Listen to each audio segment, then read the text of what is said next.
Hey, what's up, everybody? This is your boy Kenny, and this is Queen Sugar Season 2, Episode 7, and the name of this episode is I Know My Soul. Y'all, this was a really good episode, and it just got even more intense after what happened at the last episode. Now, we remember what happened at the last episode. Ralph Angel has finally let the cat out of the bag that Ernest's last will and testament left the farm to him and him only. So pretty much the episode picks up where we left off, where Charlie and Nova were about to leave, and Fi is like, nobody is leaving until we straighten out this mess.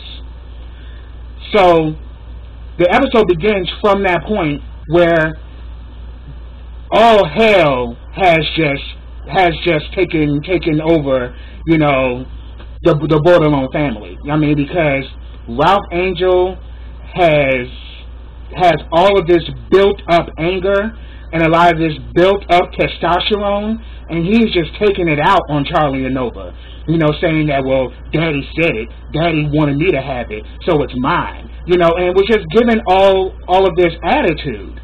You know, but at the end of the day, yes, he left the farm to you. I mean, according to that last will and testament. But your sisters have been helping you be successful on this farm.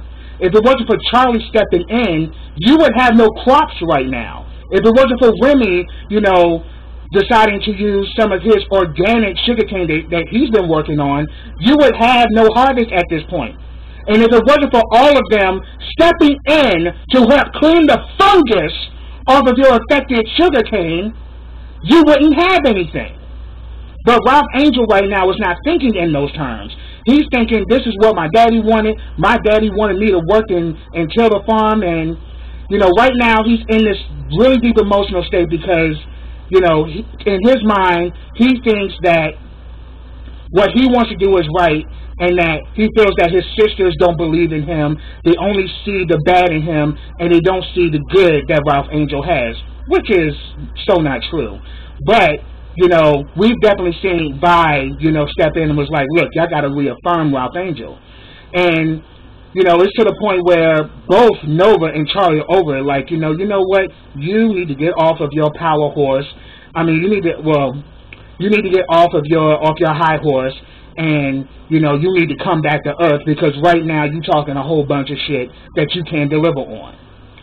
Now, that's pretty much what was going on. And it pretty much was the preface of the whole episode. But then I'm going to talk about certain things that happened individually. Now, Nova, I'm going to talk about Nova. She's still been talking to Mr. Robert Dubois in Atlanta, and she's also planning a trip to go there and visit him. Since he came to Louisiana, she's going to make a trip to Atlanta to see him. And we definitely seen her when she started packing her bag. She had a nightie, and I was like, ooh, melanin on fleek, about to turn it up and turn it out in the ATL, baby. I ain't mad at you, Nova. Get yours. But also, and I'm going to talk about this, she found, and we also seen that after this whole blow up, she started going into this box, and she breaks down because she's looking at all of this, you know, memories that she has in this box. You know, her mother's wedding ring. She also has pictures of Ralph Angel, because her and Ralph Angel are extremely close, and now that closeness has now been, you know, divided due to what has transpired. Now they're all at each other's throats. And we saw that she had an emotional moment because her and Ralph Angel were the closest out of the siblings. You know, they pretty much grew up around each other, and they lived in the same house, and Charlie only came on weekends. Now, another thing I'm going to talk about with Nova is that Nova was doing some research, and she finds out something very interesting. She finds out that originally Ernest and Vi owned the farm. So she confronts Vi about this, like, you own the farm. Half of this farm was yours. What happened? She says, I didn't want that. She's like, yeah, it was good to have that. She's like, yeah, it was nice to have ownership, but I found something even more valuable. And she tells the story of her and Ernest's relationship as brother and sister. She said when she was like 18 or 19, she fell in love with Jimmy Deal. Ernest didn't like him, so it drove a wedge between the two of them to the point that they stopped speaking to each other. And she even talks about, even at her mother's funeral, it was like she had two deaths. One, the death of her mother, but then also the death of her brother, because even though he was alive, it was like they didn't exist to each other.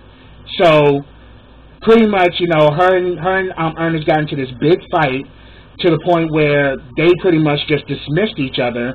She got married to Jimmy Deal and moved on, and he, you know, lived his life, and they weren't speaking to each other. But then she began to see that over the years, Jimmy Deal wasn't the man that she thought. And all of a sudden, he started drinking and getting into drugs, and he started beating on her. When Ernest found out, he took Jimmy Deal fishing. Whatever happened on that fishing trip, Jimmy Deal came back home and packed his shit and got up out of there. And they filed for divorce, and within that brought her and Ernest back together, and Ernest apologized for not protecting her and for not being there for her. So within the process, she decided to sell her half of the farm over to Ernest. She bought out Jimmy Deal. She finally got her independence, and she said if I had to make the same decision again today, I would do exactly the same thing, because my relationship with my brother was more important to me than owning the land. And sometimes you have to realize where real wealth lies, and the wealth really relied on me and my brother being together, and I wouldn't change that for anything. So it's interesting that Vi dropped that, because it really shows the type of person she is and the type of matriarch that she is for the siblings, because she's letting it be known family is bigger than this land. And right now you're letting this land get in between your relationship with your brother, and you guys need to work this out. So I thought that was cool. Now I'm going to talk about Charlie. Charlie gets a call from Remy. Well, she's on the phone with Remy. I don't know who called who. But she's on the phone with Remy. There's a new farmer that wants to process his cane at the mill, but he wasn't on the original list of farmers. But Remy's like, it's all good. I checked the guy out. He's good for it. But after what has happened, between her and, Ralph Angel and all of that going on, she pretty much says that, look, he's going to have to fill out a contract, so I need to dot my I's and cross my T's. And currently what I'm going through right now, I need to start doing that. But Remy at first was like, man, he's good. Why are you doing all this? She's like, look, it is what it is. I'm gonna have some contracts sent over to him, and he needs to sign them, and then we can move forward from there. So after she gets off the phone with Remy, she goes to tell Darla, we have a client at the mill. I need you to get these contracts together and take it over to the mill so he can sign them. She's about to get up, and Ralph Angel pulls her back like, no, you stay in. You with me. And then, like, Charlie's kind of looking like, really, Ralph Angel? And then even Darla's kind of looking like, what are you, like, what's going on? And she's like, look, it's my job. He says, so what? You with me. You a part of this. And then Nova was like, yeah, let her go. She ain't family no way. And he's like, oh, she's Blue's mother, and she's my girl. She's my lady. And she's not leaving. Next thing you know, we see the next thing, Darla and Ralph Angel are outside, and she about to get in her car. And he just goes off on Darla like, what the hell is this?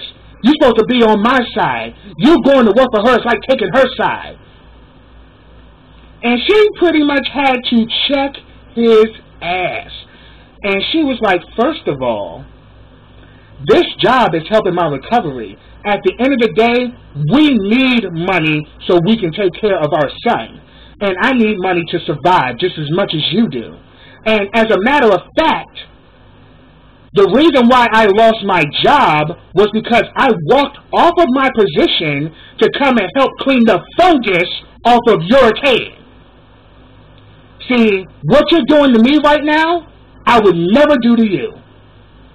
And I was like, Darla got my kudos off of this one. And then we see later on, she comes to the house, you know, to see Blue. He's still in his feelings. And she's like, look, I know you're still mad at me, but if this is how we're going to be, fine. But I'm still going to be a mother to Blue. So if you don't want to let me in, then I'll take him swimming. But I'm going to spend time with my son. You know, it's like, he's like, oh, so that's how you feel? She's like, hey, it is what it is. Then he's like, Blue, get your swimming trunks on. And I'm like, Ralph Angel, really? So now you mad at Darla because Darla didn't actually have a tantrum like you did? And she is on your side, but she got a job. And at the end of the day, she can overlook her personal feelings to handle business. When Charlie called her to handle that, that was her handling business. And she was so tore up that when she delivered the contract to the guy, Darla was crying. So it was crazy that it just went that left. So that's pretty much what I have on Darla. But going back to Charlie, the guy Ben, who was there doing the messy reporter, he pretty much wants to help. He pretty much wants to do a sit-down interview with her. And at first he offered to do it at the farm, but she's like, oh, no, we can do it at the mill because of all that went down. The farm ain't hers, so she ain't going to use that. But right now, everyone is still under the impression that they all jointly own it. But,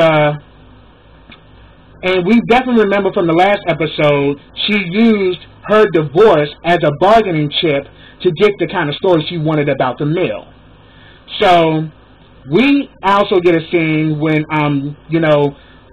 Charlie's at her apartment, and Davis and Micah come over, and Micah excuses himself because he's going to go talk to his girlfriend. So Davis brings her a housewarming gift, and it's an ice cream maker. And we see that they have a cute moment, and we can definitely tell that Davis is still in love with Charlie. So Charlie lets him know, I need to tell you something. Esquire is doing an article on me in the mill, but I let him know that we're getting a divorce. So he's going to do an exclusive on it. Davis got pissed.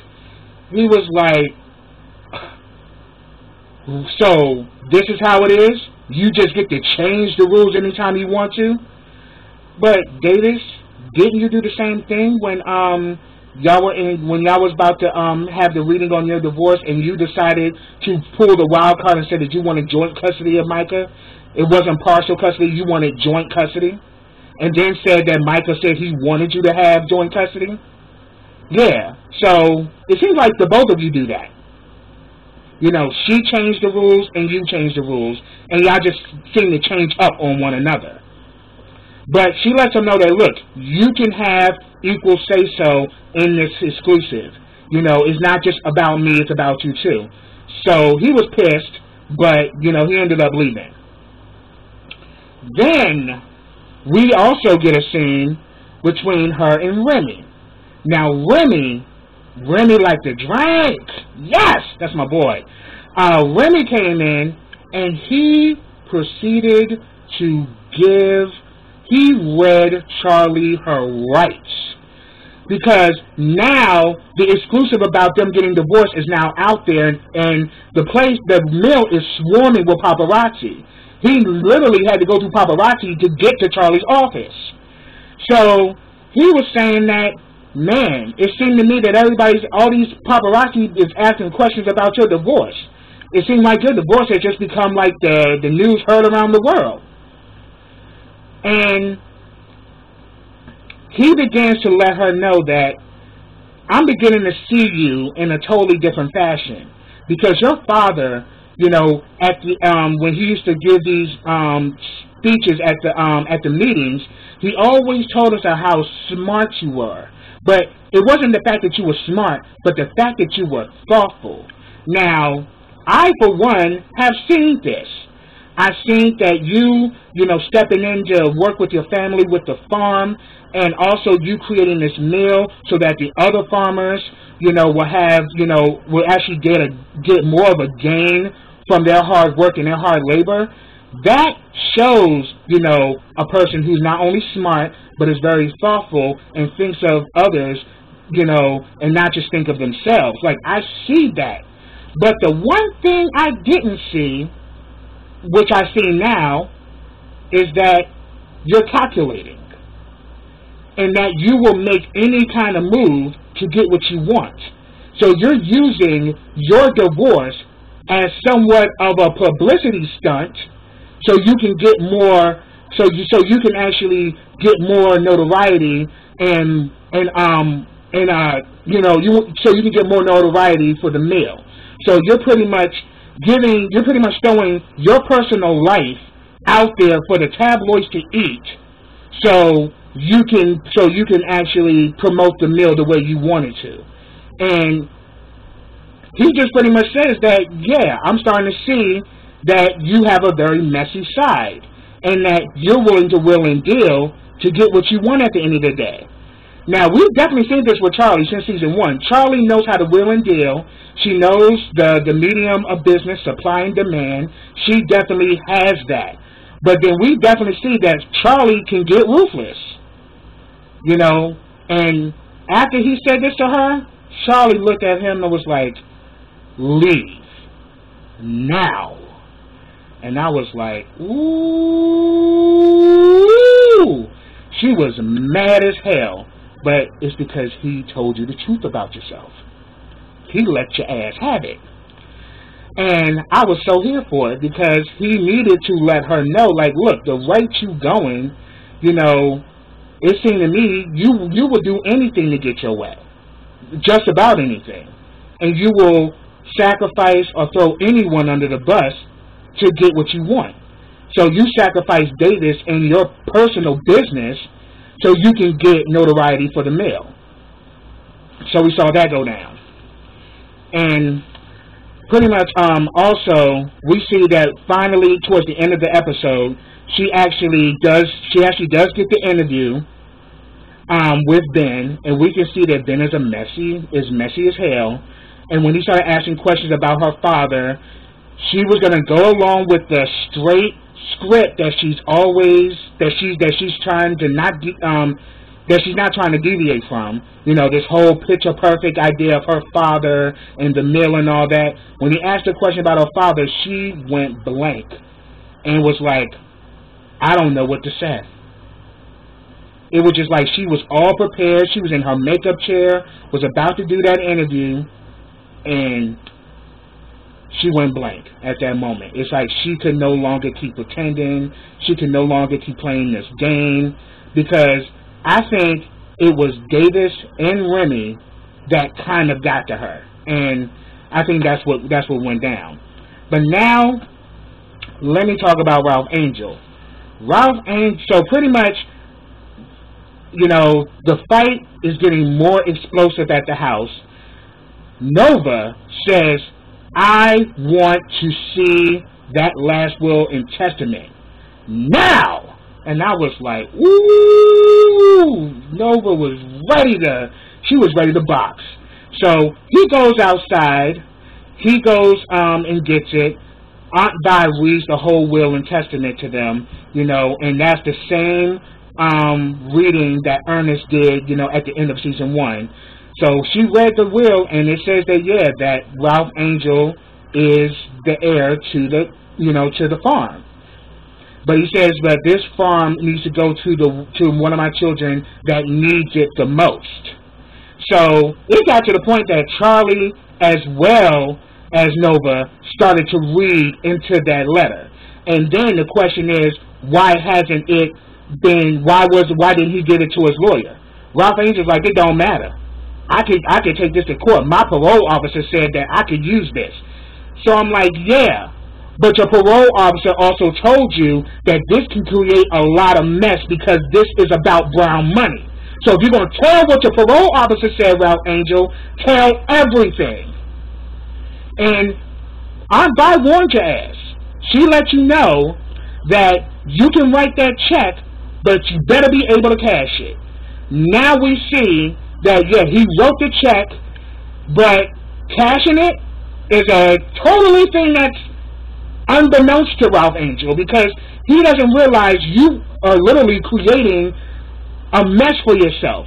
Because at the end of the day, Charlie can flip the script and sue your ass because she put all that money into your farm. She created an account for the farm. She was one of the main people, like for example, Ralph Angel means well, but Ralph Angel has made a lot of mistakes. A lot.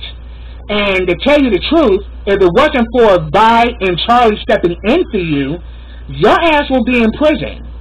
Because you, time and time again, have violated your probation on more than one account. And due to the fact that one, Aunt Vi saved you when you had those stolen goods in that shed, Charlie saved you when you shot the gun and you weren't supposed to have a weapon. And then Twine, oh yeah, and I also found out that Twine, his friend Twine, was actually transgender. I mean, I didn't read that, but I definitely read it. A person who is a part of the LGBTQ community who was coming to terms with, you know, who they were as a being and also their sexual identity. Twine prevented you from going to jail because the fact that Twine knew you, he called the officer off, and y'all went to go get a drink and everything was cool. So if you didn't have people intervening on your well-being, you wouldn't even have a farm right now. You would be in jail yet again. And oh, did we forget that you just ran into the lady that you robbed on the first episode? So Ralph Angel means well. He's a great guy, you know. He's very smart, but he's emotionally immature because since he can't get his way, he's just having like a straight up fit. You know, he's just taking it out on everybody. He's done flipped out on Darla because Darla chose to do her job and not sit there and stroke your feelings. Then, you know, Nova and Charlie are reading into the will, and they're pretty much saying that, yeah, question. He said to the child that needs it the most. That says something about you, Ralph Angel. You are the most needy. You are the most unreliable. You are not steady. And to really run the farm, you need to be steady. Excuse me. You need to be steady and you need to be reliable.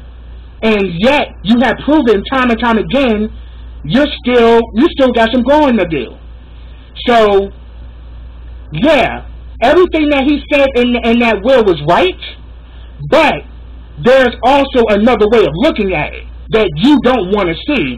You just want to see that I own the farm, so everything is mine.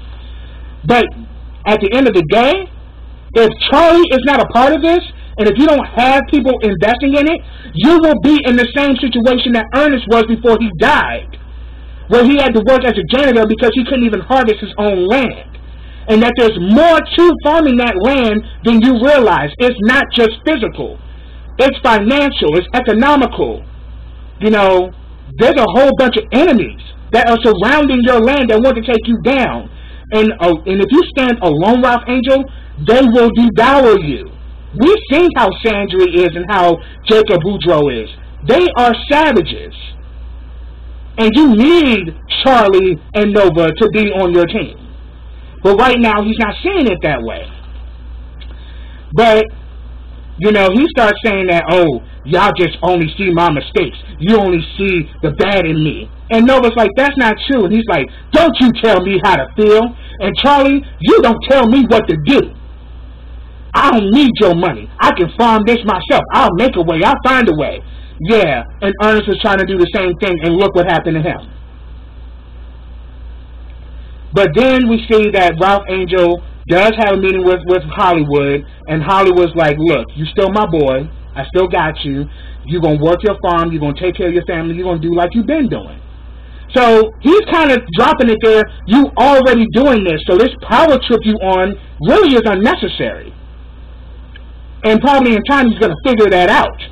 Because I think what's going to happen, something needs to rock Ralph Angel back to life.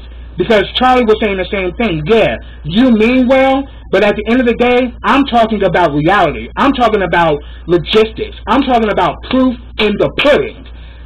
Right now, you definitely are very idealistic, and you definitely have good intentions, but when it comes down to the physical matter, you have to step your shit up.